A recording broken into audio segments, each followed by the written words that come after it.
আসসালামু আলাইকুম প্রিয় ভিউয়ার্সরা, আজকে আপনাদের একটা আমি জিনিস দেখাবো। আর আপনারা আপনাদের মূল্যবান অবশ্যই কমেন্ট করবেন এবং শেয়ার করবেন, যাতে এই ভিডিওটা সকলের কাছে পৌঁছে যায়।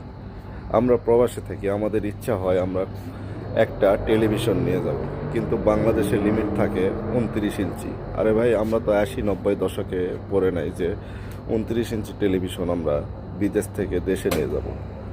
দেখেন, বিদেশের আপনার এখানে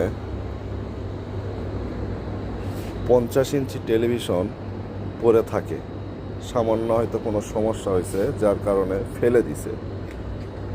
এটা আমাদের মতোই প্রবাসী, আমি ফেলি নাই, কেউ না কেউ এখানে ফেলে দিছে, যে আর ঠিক করাবো না এর কারণে।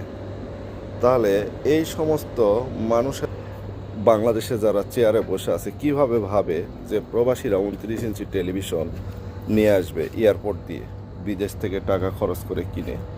29 ইঞ্চি টেলিভিশন তো মাংনা দিলেও কেউ নিবে না, আর সেটা এয়ারপোর্টে এখনও কাস্টমসের রুলসে 29 ইঞ্চি টেলিভিশন পড়ে আছে এই 2025 সালে। তো এইটা তারা আসলে বোধগম্য না যে তাদের বাসায় কত ইঞ্চি টেলিভিশন আছে। তারা তো একবার ভাবতে হয় যে আসলে কেউ একটা জিনিস হয়তো শখ করে নিয়ে যেতেই পারে।